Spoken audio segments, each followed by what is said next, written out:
The United States entered World War II armed with everything from the legendary M1 Garand to flamethrowers that cleared bunkers and bayonets that finished the job up close.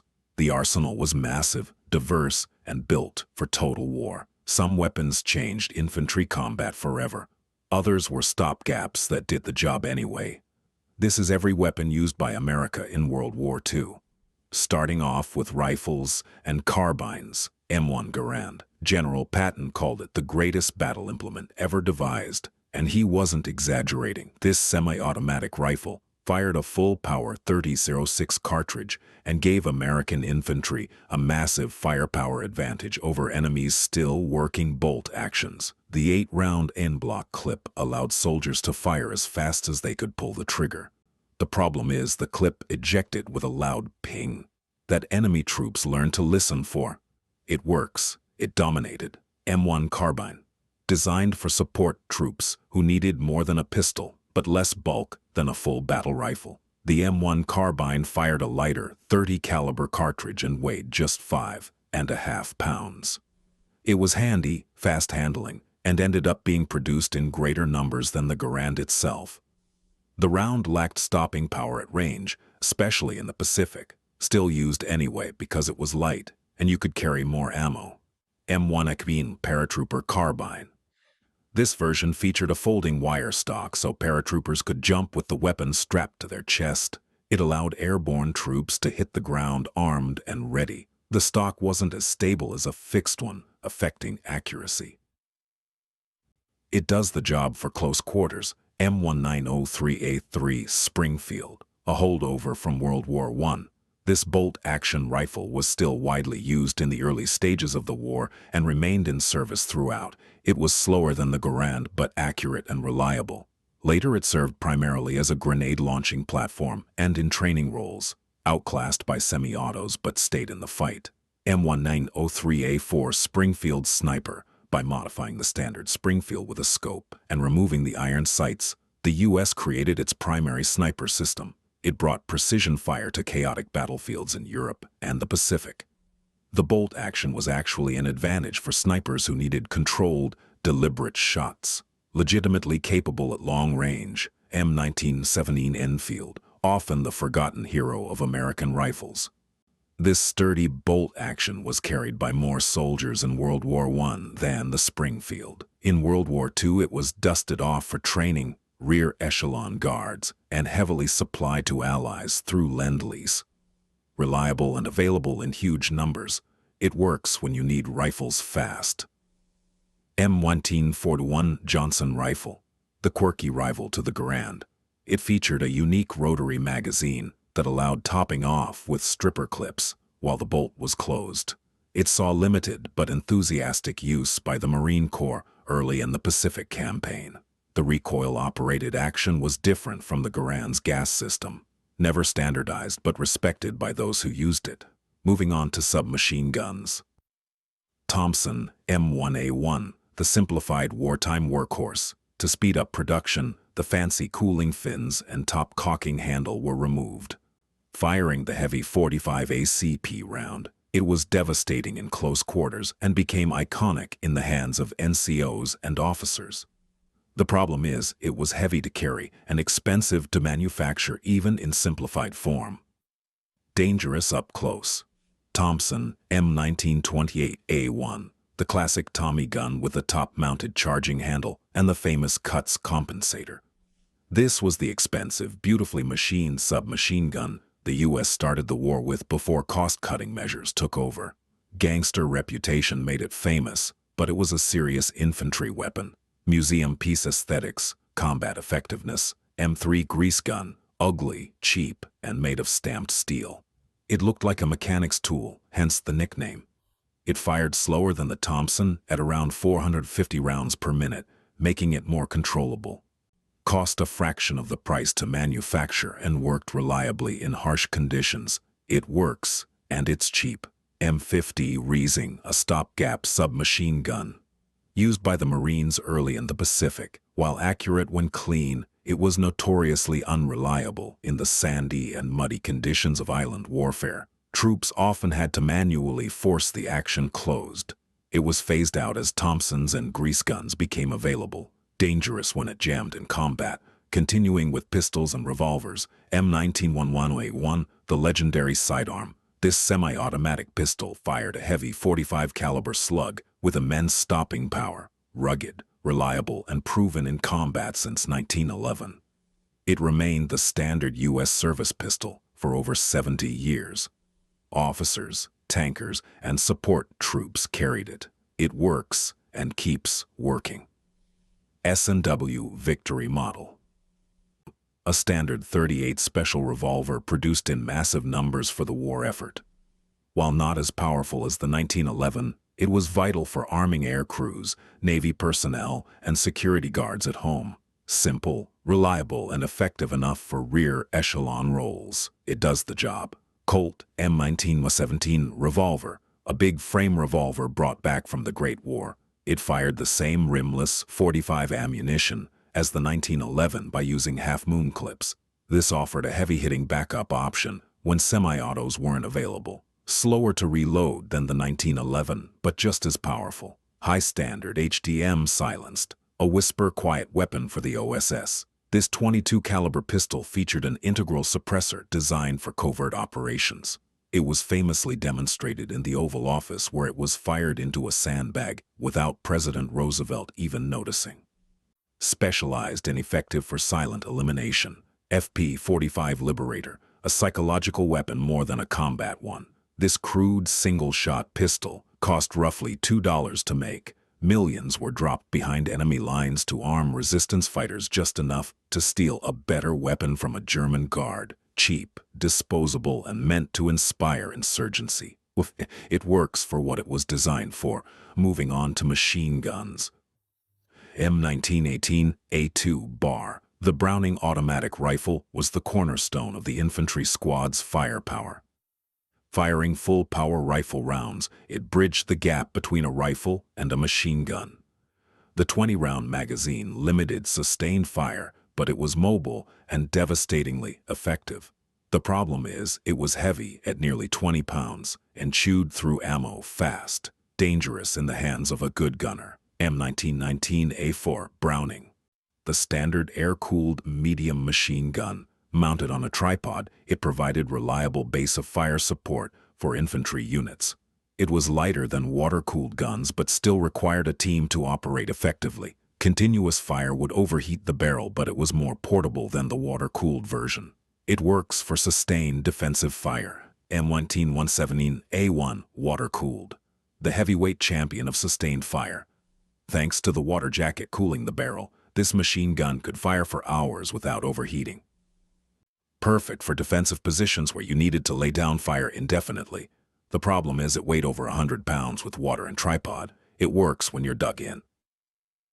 M2 HB50 Cal. Known affectionately as Ma Juice, this heavy machine gun could shred light vehicles, aircraft, and cover with its massive .50 caliber rounds. Its design was so perfect that it remains in active service with the U.S. military today. Effective range over a mile. Legitimately one of the greatest weapons ever made. Continuing with shotguns. Winchester Model 1897 Trench Gun. With its exposed hammer and ability to slam fire, firing instantly as the pump was cycled, this shotgun was a terrifying close-quarters weapon. It earned a fearsome reputation in the trenches of World War I and continued that legacy in World War II. Germans protested its use as inhumane. It works in close combat. Winchester Model 12. The sleek, hammerless evolution of the trench gun, rugged and reliable, it saw extensive use in the Pacific Theater where shotguns were prized for jungle warfare and clearing bunkers. Smooth action and proven durability. It does the job. Ithaca 37, a favorite for its bottom ejection design which kept dirt out of the action. This made it essentially ambidextrous and highly reliable in the harsh environments of combat. Simple, effective, and trusted by troops in the field. It works in any conditions. Stevens 520-30. Recognizable by its humpback receiver, this shotgun was a sturdy, reliable design often used for guard shooting and base security, though it saw its share of action on the front lines as well. Less famous than the Winchester models, but just as functional. It does the job. Moving on to anti-tank and light support weapons. M1A1 bazooka. Revolutionary for its time, this portable rocket launcher gave infantry a fighting chance against tanks. It fired a shaped charge that could burn through armor using the Monroe effect. The backblast was dangerous to anyone standing behind it, and the range was limited, still used anyway because infantry needed something. M18 recoil-less rifle, essentially a handheld cannon. Introduced late in the war, this 57mm weapon vented gas out the back to eliminate recoil, allowing a soldier to shoulder fire an artillery shell at bunkers and tanks. The backblast signature gave away your position immediately. Dangerous to both sides. M157mm anti-tank gun. While not handheld, this crew-served gun was a license-built version of the British 6-pounder. It provided infantry with potent anti-armor capability that could be manhandled into position by its crew. Effective early in the war, but struggled against later German heavy armor. It works against medium tanks. M3 37mm anti-tank gun. By World War II, this small anti-tank gun was largely obsolete against German armor, earning it the nickname pop gun. However, it remained useful in the Pacific for busting Japanese bunkers, using canister shot. Outclassed in Europe, still relevant in the Pacific. M7 rifle grenade launcher, a muzzle attachment for the M1 Garand that turned the standard infantryman into a light artillery unit. It used a blank cartridge to launch grenades much further than a soldier could throw them. The problem is you had to remove the grenade launcher to fire bullets again. It works for indirect fire. Now let's look at explosives and demolitions. Mk2 pineapple grenade. The iconic fragmentation grenade. Its cast iron body was grooved to aid grip and fragmentation. Standard frag used to clear rooms and enemy foxholes with a 4 to 5 second fuse. The grooves didn't actually control fragmentation as intended, but it became the symbol of American grenades. It works, and it's recognizable. M15 white phosphorus grenade, known as Willie Pete. This grenade created a dense smoke screen and dispersed burning phosphorus that was impossible to extinguish with water. Used for signaling, screening, and flushing enemies out of cover. The phosphorus burns caused horrific injuries, terrifying and effective. M1 anti-tank mine. A passive weapon of denial. These pressure-activated explosives were buried in roads and fields to immobilize enemy tanks and disrupt supply lines. Required significant weight to detonate so infantry could walk over them. It works for area denial. Bangalore torpedo, made famous on D-Day. These were connectable tubes of explosives pushed under barbed wire obstacles. When detonated, they cleared a path for infantry to advance through defensive lines. Simple, effective, and essential for breaching obstacles. It does the job. TNT satchel charge. A simple canvas bag filled with TNT blocks and a fuse. The ultimate bunker buster, thrown into pillboxes or fortifications to destroy them from the inside. The problem is you had to get close enough to throw it. Dangerous to use, but devastatingly effective. Next up, knives and bayonets. M3 combat knife. As bayonets became less practical in modern warfare, the M3 was issued as a dedicated fighting knife with a dagger-style blade. Designed purely for close-quarters combat and utility tasks like cutting wire. Simple, effective, and still used today, it works. USMC Mark II K-bar, perhaps the most famous knife in military history. Rugged enough to open crates, sharp enough for combat. The K-bar became the beloved trademark of the U.S. Marines. 7-inch blade, leather handle, iconic design. Legitimately one of the best combat knives ever made. M1 Garand bayonet, initially issued as a long 16-inch sword bayonet. It was later cut down to 10 inches for practicality. Mounted on the end of a rifle, it remained a psychological and physical weapon for the final assault.